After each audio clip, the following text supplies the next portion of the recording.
medyo may kalikutan ang aking imahinasyon. Kaya isang araw, ang ginawa ko ay pinagbreed ko ang isang common dove and a ringneck dove. Sabi ko sa sarili ko, why not I try it? Wala namang mawawala. So pinagtiyagaan ko. Pero lagi silang bigo. Hindi sila makapag-breed. Nagbababahan sila. Umiitlog, nililimliman. Pero hindi maging successful. Laging failure. Hindi ko malaman kung paano gagawin ko. Gusto naman sa tuka, gusto sa alaga, may vitamins pa, at ayos ang pag-aalaga ko, may tubig na maayos, malinis. Meron naman silang pagpupugadan. Kaya minsan nakakadismaya din. Although hindi naman ako masyadong umasa. Kaya lang magiging masaya sana ako kung itong aking binibreed ay magiging successful. Kasi minsan may nakita akong video na gano'n, na nakapag-produce sila ng inakay out of their crossbreeding. Kasi sila ay parehong belonging to a dove family. Although siguro magkaiba ang kanilang species, kaya gano'n na nagiging reaksyon ng kanilang breeding. Hindi masyadong, lagi na lang iitlog, magbababahan, iitlog, kanilang lilimliman, pero palagi na rin silang bigo. After 15 or 18 days, bababa na sila at wala. Yung itlog nila, binabasag na lang nila.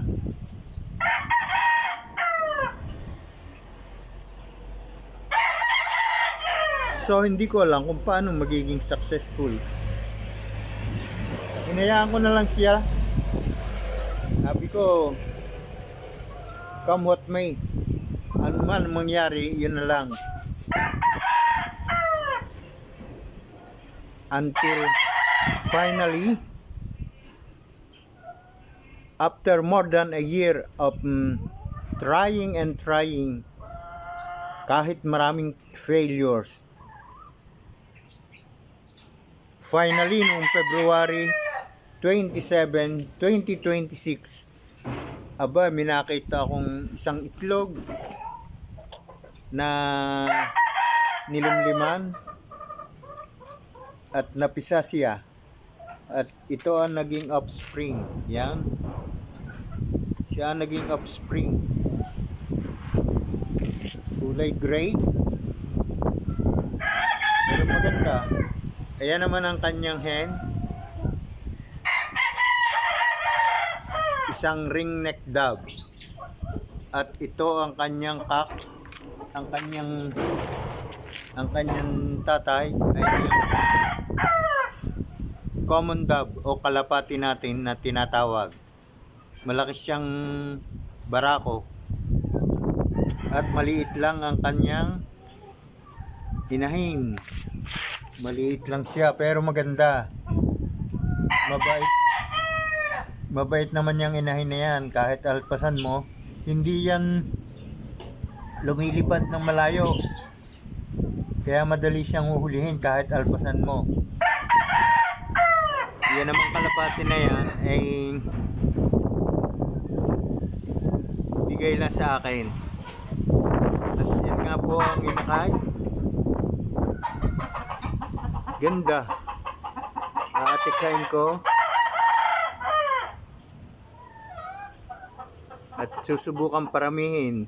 Baka one of these days ay baka magbabahan na uli sila at magkaitlog at magkainakay pa uli.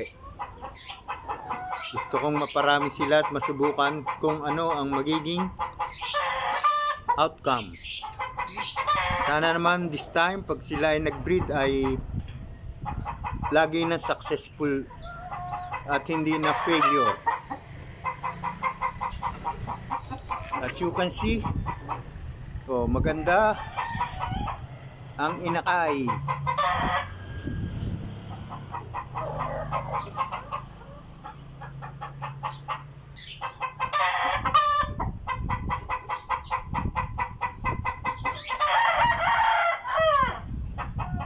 Hopefully, magpadami ko siya.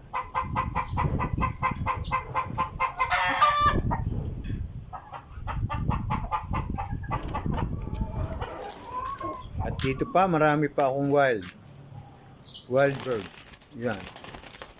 Sila din ay nagbe-breed in captivity. Ayan sila, oh. Very wild.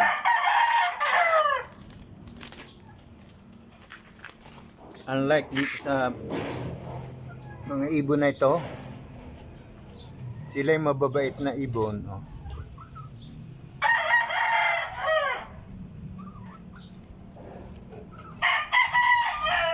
Well, nakakatuwa din naman. Kasi isang magandang hobby o libangan.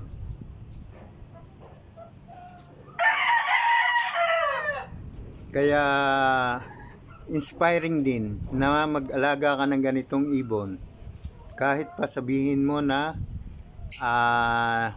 oras din ang nauubos mo at ikaw ay gumagastos din para sa kanilang patuka at sa pag-atensyon sa kanila. Worth it naman kapag yun nagkakaroon ng inakay. Kahit na ganan, isa lang. It's okay. Masaya ako. At yan, sinishare ko lang po sa inyo ang aking karanasan.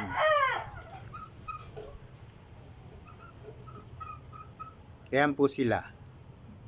Isang pamilya, may isang anak. Hopefully, sa mga susunod pang araw ay mag-breed pa uli sila at magkaanak pa at maging successful naman. Maraming salamat po.